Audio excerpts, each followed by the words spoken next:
Now, if you want to add black color, just drag the bar to the right side, and if you want to add white tone, then drag the bar to the left side, and that's how you can use the RGB to add the color tones. But here is twist part of RGB tools. If you drag the red bar to right side, it will add the blue tone, and if you drag it to the left side it will add the red tone, and if you drag the green bar to right side it will add the purple tone, or drag it to the left side it will add green tone, and if you drag the blue bar to the right side, it will add the yellow tone, and if you drag it to the left side it will add the blue tone.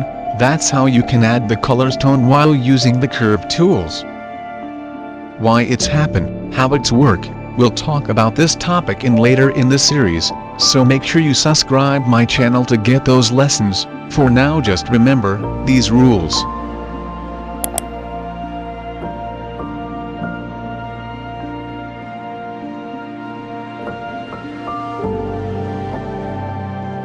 Now I will edit this picture, only using curves tools. But before that, do you remember the second and third tips? Because I'm going to use that tips, to edit this picture.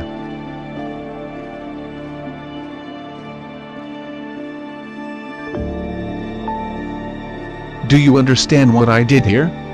Let me clear this. I want to add the yellow tone in sky area, so I will drag the bar slightly to the right. Why I will drag the bar to the right side?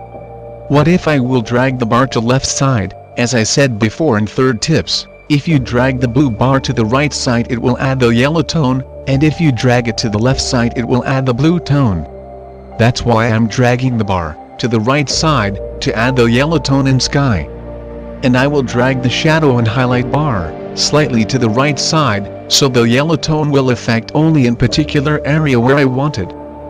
Now I want to add the purple tone in shadow area, so I will lock the mid-tone first, and I will drag the shadow bar slightly to right side, to get that purple tone in shadow area only. After that, I want to add red color in sky area, so I will lock the mid-tone first, and then I will lock the shadow bar. After that I will drag the highlight bar slightly to the left side, to get the red tone in sky area.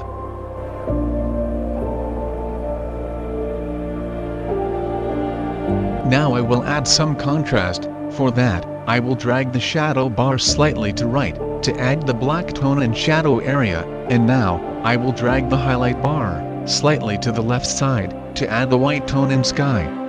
And I will drag the mid-tone to the right side, to get black tone in clouds, so it will give more dramatic effect.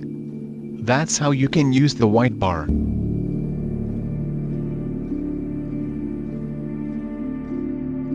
At last, I will use the HSL tools to change the colors of the sky and ground to get that Mad Max cinematic tone.